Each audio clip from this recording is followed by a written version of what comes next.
ജയ് ഹിന്ദ് സുഹൃത്തുക്കളെ, ഇന്നത്തെ വീഡിയോ തുടങ്ങുന്നതിന് മുമ്പ് ഒരു കാര്യം എനിക്ക് തുറന്ന് പറഞ്ഞേ പറ്റൂ.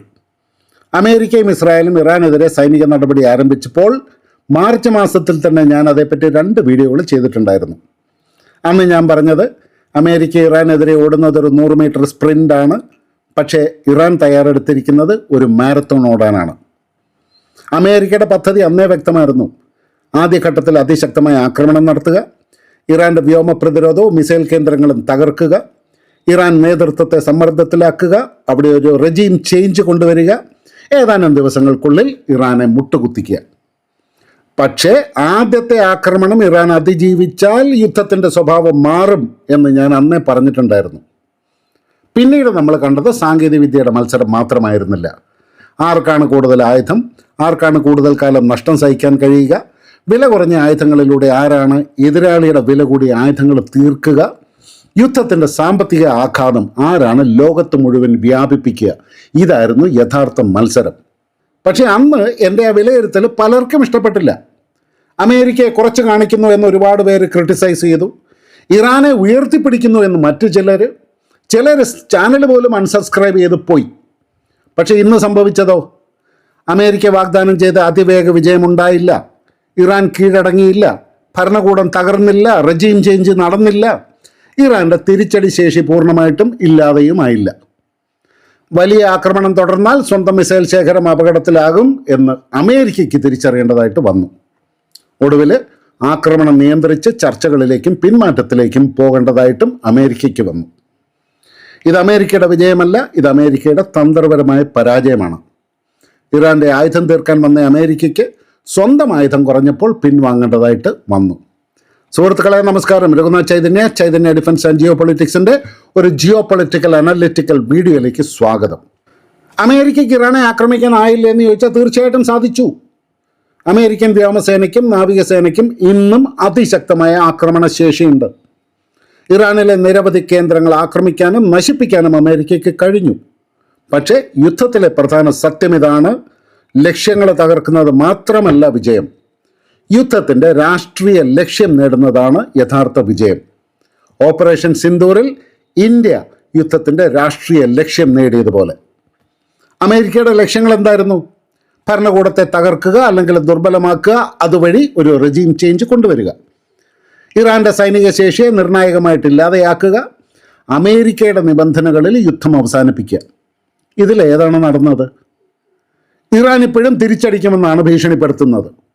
പുതിയ ആക്രമണമുണ്ടായാൽ ഗൾഫ് രാജ്യങ്ങളിലെ അമേരിക്കൻ താവളങ്ങളും എണ്ണ ശുദ്ധീകരണശാലകളും വൈദ്യുത ജല സംവിധാനങ്ങൾ വരെയും ലക്ഷ്യമാക്കും എന്ന് ഇറാൻ വീണ്ടും ആവർത്തിക്കുന്നുണ്ട്.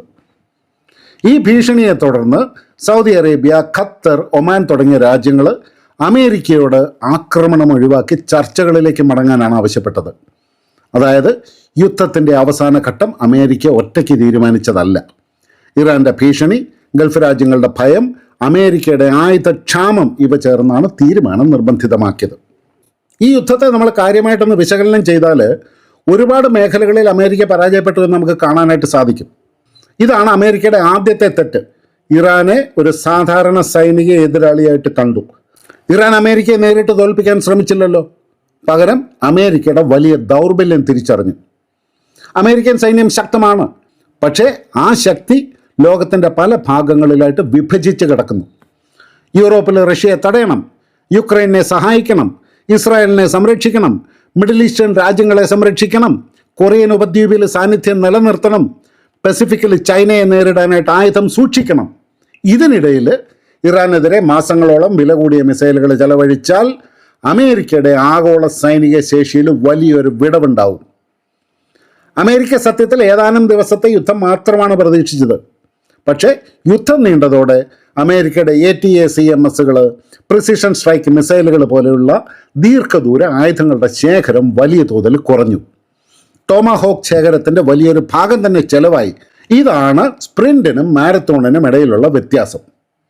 സ്പ്രിൻ്റ് ഓടുന്നവൻ തുടക്കത്തിൽ മുമ്പിലായിരിക്കും, പക്ഷേ മാരത്തോൺ ഓടുന്നവൻ ചോദിക്കുന്നത് അവസാന കിലോമീറ്ററിൽ ആരാണ് നിലനിൽക്കുന്നത് എന്നാണ്. അമേരിക്കയുടെ രണ്ടാമത്തെ പരാജയം ഇറാൻ്റെ ആയുധമല്ല, അമേരിക്കയുടെ ആയുധമാണ് കുറഞ്ഞത്. അമേരിക്കയും ഇസ്രായേലും ഇറാൻ്റെ മിസൈൽ ശേഷി തകർക്കാൻ ശ്രമിച്ചു. പക്ഷേ മാസങ്ങൾക്ക് ശേഷവും ഇറാൻ്റെ മിസൈലുകൾ പൂർണ്ണമായിട്ടും തീർന്നില്ല. പകരം അവയെ തടയേണ്ട അമേരിക്കയുടെ പാട്രിയറ്റ്, തേർഡ് ഇൻ്റർസെപ്റ്റർ ഇതെല്ലാമാണ് വേഗത്തിൽ കുറഞ്ഞത്. കണക്കുകൾ പ്രകാരം പാട്രിയറ്റ് ശേഖരത്തിൻ്റെ വലിയൊരു ഭാഗവും തേർഡ് ഇൻ്റർസെപ്റ്ററിൻ്റെ ഗണ്യമായ വിഹിതവും ഇതിൽ ഉപയോഗിക്കപ്പെട്ടിട്ടുണ്ട്. ഇവിടെയാണ് ഇറാൻ്റെ തന്ത്രം വിജയിച്ചത്. ഇറാൻ എല്ലായ്പ്പോഴും ആധുനിക മിസൈലുകൾ മാത്രമല്ല ഉപയോഗിച്ചത്. വില കുറഞ്ഞ ഡ്രോണുകൾ അയച്ചു, പഴയ മിസൈലുകൾ വിക്ഷേപിച്ചു, പല ദിശകളിൽ നിന്നും ഒരേ സമയം ആക്രമിച്ചു. അങ്ങനെ വന്നപ്പോൾ അമേരിക്കയ്ക്ക് ഏതാണ് യഥാർത്ഥ ഭീഷണി, ഏതാണ് ഡീകോയ് എന്ന് പെട്ടെന്ന് തീരുമാനമെടുക്കേണ്ട ഒരു അവസ്ഥയുണ്ടായി. അപ്പോൾ ഒരു മിസൈൽ തടയാനായിട്ട് ചിലപ്പോൾ ഒന്നിലധികം ഇൻ്റർസെപ്റ്റർ ഉപയോഗിക്കേണ്ടതായിട്ടും വന്നു. അതോടെ ഇറാൻ്റെ ഓരോ വില കുറഞ്ഞ ആക്രമണവും അമേരിക്കയുടെ വില കൂടിയ പ്രതിരോധ ശേഖരത്തിനെയാണ് കുറച്ചത്. അങ്ങനെ ഇറാൻ്റെ ആയുധശേഖരം തീർക്കാൻ വന്ന അമേരിക്കയുടെ ആയുധശേഖരമാണ് അപകടത്തിലായത്. അമേരിക്കയുടെ മൂന്നാമത്തെ പരാജയം യുദ്ധരീതി തന്നെ മാറ്റേണ്ടതായിട്ട് വന്നു. ദീർഘദൂര പ്രിസിഷൻ മിസൈൽസ് ഉപയോഗിച്ചാൽ പൈലറ്റുമാരെ അപകടത്തിലാക്കാതെ ലക്ഷ്യങ്ങളെ ആക്രമിക്കാം. പക്ഷേ ആ മിസൈലുകൾ കുറഞ്ഞാലോ? അമേരിക്കയ്ക്ക് മനുഷ്യർ പറത്തുന്ന വിമാനങ്ങളെ ഇറാൻ്റെ വ്യോമ പ്രതിരോധ മേഖലയിലേക്ക് കൂടുതലായിട്ട് അയക്കേണ്ടതായിട്ട് വരും. അതോടെ അപകട സാധ്യത കൂടും. പുതിയ വലിയ ആക്രമണം ആരംഭിച്ചാൽ കൂടുതൽ റിസ്ക്കുള്ള പൈലറ്റഡ് ബോംബിംഗ് മിഷൻസിനെ ആശ്രയിക്കേണ്ടി വരുമെന്ന് റിപ്പോർട്ടുകൾ ചൂണ്ടിക്കാട്ടി. യുദ്ധം തുടങ്ങുമ്പോൾ അമേരിക്കയുടെ സന്ദേശം എന്തായിരുന്നു? സുരക്ഷിത അകലത്തിൽ നിന്ന് ശത്രുവിനെ തകർക്കും. മാസങ്ങൾക്ക് ശേഷം സ്ഥിതി എങ്ങനെയാണ്? അതേ രീതിയിൽ തുടരാൻ ആവശ്യമായ മിസൈലുകൾ കുറയുന്നു. ഇത് ശത്രുവിൻ്റെ പരാജയമല്ല, യുദ്ധം ആസൂത്രണം ചെയ്ത രാജ്യത്തിൻ്റെ പരാജയമാണ്. നാലാമത്തെ പരാജയം, ഇറാനെ ഒറ്റപ്പെടുത്താൻ പറ്റിയില്ല. ഗൾഫ് രാജ്യങ്ങളെ സ്വന്തം പക്ഷത്ത് പൂർണ്ണമായിട്ട് നിർത്താമെന്ന് അമേരിക്ക പ്രതീക്ഷിച്ചു. പക്ഷേ അമേരിക്കൻ ആക്രമണത്തിന് സഹായം നൽകിയാൽ ഗൾഫ് രാജ്യങ്ങളുടെ എനർജി ഇൻഫ്രാസ്ട്രക്ചർ സുരക്ഷിതമായിരിക്കില്ല എന്ന് ഇറാൻ മുന്നറിയിപ്പ് നൽകി. ഇതൊരു വലിയ തന്ത്രമായിരുന്നു. ഗൾഫ് രാജ്യങ്ങളുടെ സമ്പദ് വ്യവസ്ഥ എണ്ണയും വാതകത്തെയുമാണ് ആശ്രയിച്ചിരിക്കുന്നത്. ഒരു വലിയ റിഫൈനറി ആക്രമിക്കപ്പെട്ടാൽ സൗദിക്കോ ഖത്തറിനോ മാത്രമല്ല നഷ്ടം. ആഗോള എണ്ണ വില ഉയരും, യൂറോപ്പിലെ വിലക്കയറ്റം കൂടും, അമേരിക്കയിലെ പെട്രോൾ വില ഉയരും, ട്രംപ് ഭരണകൂടത്തിൻ്റെ മേൽ ആഭ്യന്തര സമ്മർദ്ദവും കൂടും. അതുകൊണ്ട് ഗൾഫ് രാജ്യങ്ങൾ അമേരിക്കയുടെ ആക്രമണ പദ്ധതിക്ക് പിന്തുണ നൽകുന്നതിന് പകരം അമേരിക്കയെ പിടിച്ചു നിർത്താനാണ് ശ്രമിച്ചത്. ഇതിനിടെ ഒരു പ്രാദേശിക നയതന്ത്രജ്ഞൻ്റെ വിലയിരുത്തലും വളരെ ശ്രദ്ധേയമാണ്. അമേരിക്കയ്ക്ക് യുദ്ധം ജയിച്ചുവെന്ന് കാണിക്കാൻ കഴിയുന്ന ഒരു ഫലം വേണം. ഇറാൻ അത് നൽകാൻ തയ്യാറല്ല. യുദ്ധം ജയിച്ച രാജ്യം ഒരു കാലത്തും വിജയം തെളിയിക്കാൻ വേണ്ടി കഥകൾ തേടേണ്ടി വരില്ല. പക്ഷേ പിന്മാറ്റത്തെ വിജയമായിട്ട് അവതരിപ്പിക്കേണ്ടി വരുന്നത് പരാജയത്തിൻ്റെ അടയാളമാണ്. അമേരിക്കയുടെ അഞ്ചാമത്തെ പരാജയം, ചൈനയെ നേരിടാനുള്ള തയ്യാറെടുപ്പ് കുറഞ്ഞു. കാരണം അമേരിക്കയ്ക്ക് ഇറാനേക്കാളും വലിയ ദീർഘകാല ഭീഷണി ചൈനയാണ്. തായ്വാനെ ചൊല്ലിയൊരു യുദ്ധമുണ്ടായാൽ ആയിരക്കണക്കിന് ദീർഘദൂര മിസൈലുകളും എയർ ഡിഫൻസ് ഇൻ്റർസെപ്റ്റേഴ്സും ക്രൂസ് മിസൈലുകളും ആവശ്യമായിട്ട് വരും. പക്ഷേ ഇറാൻ യുദ്ധത്തിൽ അമേരിക്കയുടെ 80% ആയുധങ്ങൾ കുറഞ്ഞു എന്നാണ് ഇപ്പോൾ വിലയിരുത്തപ്പെടുന്നത്. ഈ സ്ഥിതി റഷ്യയെയോ ചൈനയോ തടയാനുള്ള ശേഷിയെ ബാധിക്കാമെന്നും അമേരിക്കൻ ഉദ്യോഗസ്ഥർ തന്നെ ആശങ്ക പ്രകടിപ്പിച്ചു. അതായത് ഇറാനെ തോൽപ്പിക്കാൻ പോയ അമേരിക്ക ഇറാനെ നിർണായകമായിട്ട് തോൽപ്പിച്ചില്ല, പകരം ചൈനയെ നേരിടാൻ സൂക്ഷിച്ചിരുന്ന ആയുധങ്ങൾ ചെലവഴിച്ചു. ഇതിൽ നിന്ന് ചൈനയും റഷ്യയും പല കാര്യങ്ങൾ പഠിക്കും.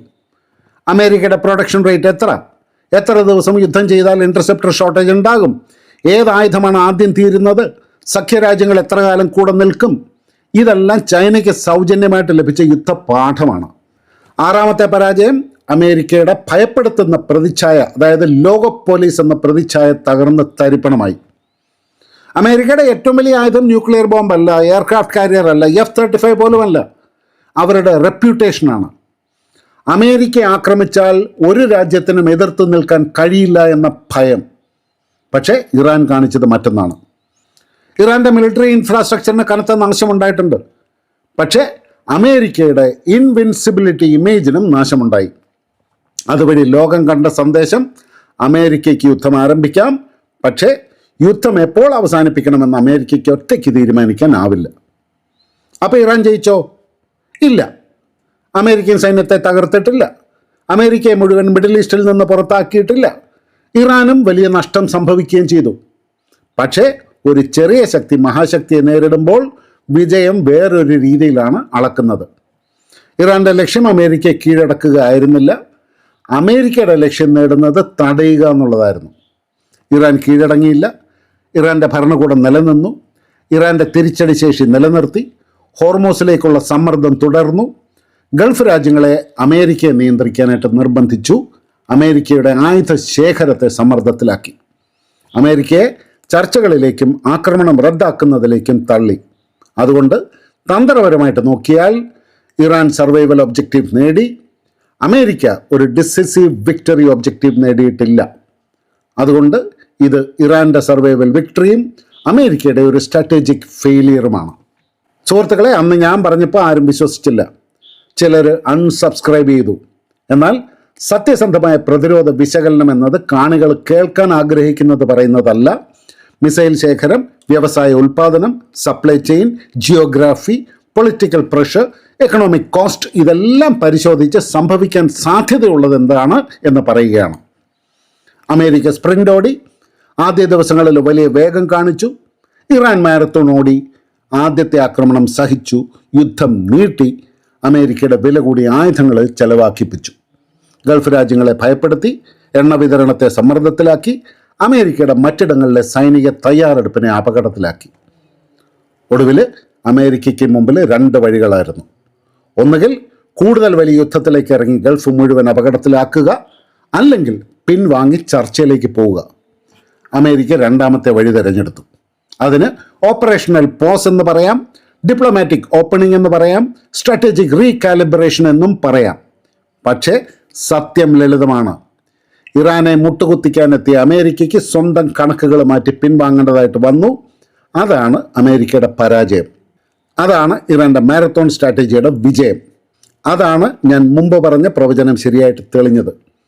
ഇറാൻ്റെ ആയുധം തീർക്കാൻ വന്ന അമേരിക്കയ്ക്ക് സ്വന്തം ആയുധം കുറഞ്ഞപ്പോൾ പിൻവാങ്ങേണ്ടതായിട്ട് വന്നു. സുഹൃത്തുക്കളെ, ഈ വീഡിയോ പലർക്കും ഇഷ്ടമാവില്ല എന്നെനിക്കറിയാം. നിങ്ങൾക്ക് ഇഷ്ടമായെങ്കിൽ ഒന്ന് ലൈക്ക് ചെയ്യാനും ഇതൊന്ന് ഷെയർ ചെയ്യാനും ചാനൽ സബ്സ്ക്രൈബ് ചെയ്യാനും നിങ്ങൾ മനസ്സ് കാണിക്കുക.